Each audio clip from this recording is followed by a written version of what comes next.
In September 2000, two startup founders chartered a private jet to Dallas, Texas. They were burning through cash. Their company was struggling, and they were hoping to secure a $50 million buyout from the undisputed giant of the home entertainment industry. Waiting for them was John Antio, the CEO of Blockbuster. He oversaw 9,000 stores, roughly 84,000 employees, and a near monopoly on Friday night movie rentals. When Reed Hastings pitched his DVD by mail service, Antio struggled to hide his amusement. He dismissed the dot-com era as overblown hype and declined the offer. Flying back to California, Hastings and his co-founder decided they would have to beat Blockbuster in the open market. This meeting is heavily cited as the exact moment Blockbuster sealed its own fate.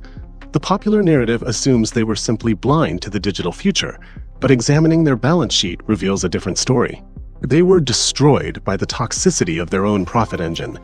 Take a look at this bar chart comparing revenue sources in the video rental industry. While the average competitor generated about 10 to 12% of their income from late fees, Blockbuster pushed that figure to 16.7%. In the year 2000, these extended viewing fees brought in roughly $800 million of pure, high-margin profit. They doubled down on this model in 2000 with a new policy. If a customer returned a movie even a single day late, they were instantly charged for an entirely new rental term. The backlash was severe. A customer named Monica Rocha filed a class action lawsuit, arguing the penalties vastly exceeded any actual damages to the company. The resulting public relations fallout heavily damaged their relationship with millions of renters.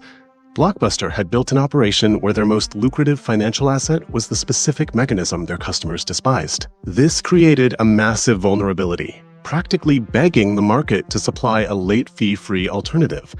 That alternative was growing, but Blockbuster had deeper structural issues. Mass media giant Viacom had purchased the company in 1994. A decade later, as retail margins faced heavy pressure from big box stores selling cheap DVDs, Viacom decided to spin Blockbuster off into an independent entity.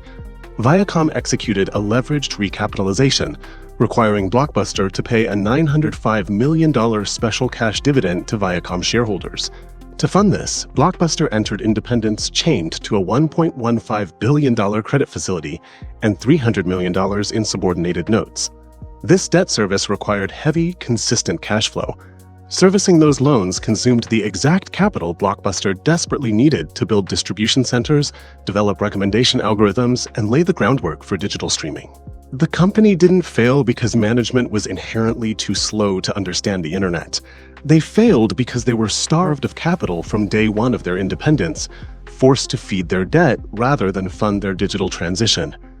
Despite these constraints, John Antio actually mounted a highly effective counteroffensive. In 2006, he launched Total Access. The program allowed online subscribers to receive DVDs by mail and then exchange them at any physical Blockbuster store for an immediate free rental. This graph tracks the subscriber growth of both companies during this period. Total Access rapidly hit 2 million users. By early 2007, Blockbuster's online growth rate actually outpaced Netflix. But the strategy required sacrificing short-term profits, which agitated activist investor Carl Icahn. He initiated a proxy war, arguing the Total Access program was too expensive and that Antio's compensation was unjustified given the company's heavy debt load. The boardroom battle reached a breaking point over a bonus dispute. After a strong 2006, Antio was pushed out. He departed with a $24.7 million severance package, leaving the successful Total Access program without its primary architect. Blockbuster had briefly proven they could leverage their physical stores to beat Netflix at the subscription game. Hostile corporate governance and the demand for immediate returns dismantled their most viable defense. The board replaced Antio with Jim Keyes. He reversed course, pulling funding from the online initiatives, raising the price of Total Access, and refocusing entirely on physical retail traffic.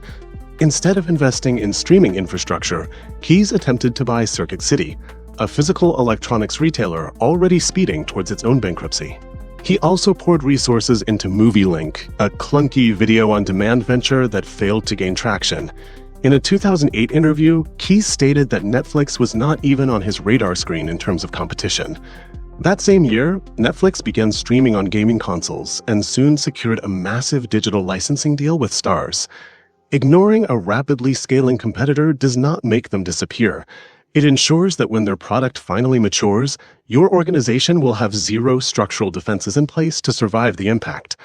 The final blow came rapidly. Recognizing the company's precarious financial position, Hollywood studios altered their terms, demanding cash on delivery for new inventory. Without credit, Blockbuster's supply chain simply broke. In September 2010, they filed for Chapter 11 bankruptcy, crushed under roughly $900 million in debt. The company was sold off in pieces, leading to the eventual closure of over 9,000 corporate stores. Blockbuster did not die because a CEO laughed at a meeting in the year 2000. They collapsed because their revenue relied on customer penalties, their balance sheet was plundered by their parent company, and their own board of directors killed the one strategy capable of saving them.